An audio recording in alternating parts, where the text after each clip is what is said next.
ప్రభు స్తోత్రాలు.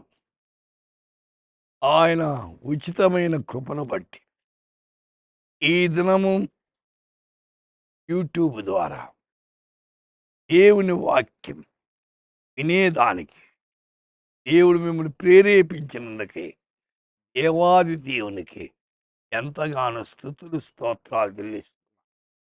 నిర్గమకాండం 33:14 నా సన్నిధి నీకు తోడుగా వచ్చును. I will go with you మైన్ ఆప్ తేరే సాత్ చలుంగా. అవును, దేవుడు మనకు తోడుగా ఉండి నడిపించాలి. ఆయన సన్నిధి రావాలి. మోషే అన్నాడు, నీ సన్నిధి రాకపోతే నన్ను ఇక్కడి నుండి తీసుకెళ్ళదు. దేవుని సన్నిధి మన జీవితాలకు ఎంతైనా అవసరమైంది. అయితే దేవుని సన్నిధి మానద్దు. దేవుని సన్నిధిలో ఎంతగా గడుపుతావో అంత బలం, అంత శక్తి నీకు లభిస్తుంది.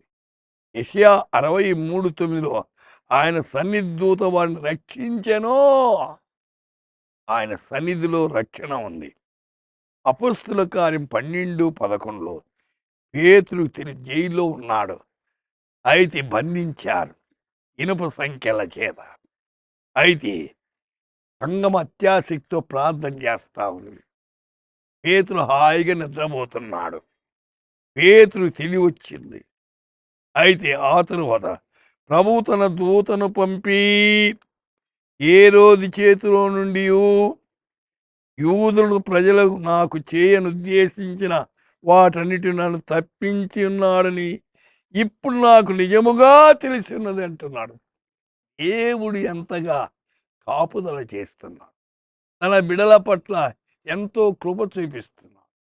అయితే ఆయన కాపాడేవాడు, ఆదరించేవాడు, బలపరిచేవాడు, శక్తినిచ్చేవాడు. కృపామయుడైనటువంటి దేవుని మీద ఆనుకోవాలి. సోదరి, సోదరుడా, నీ జీవితంలో ప్రభు మీద ఆనుకొని ముందుకు సాగండి.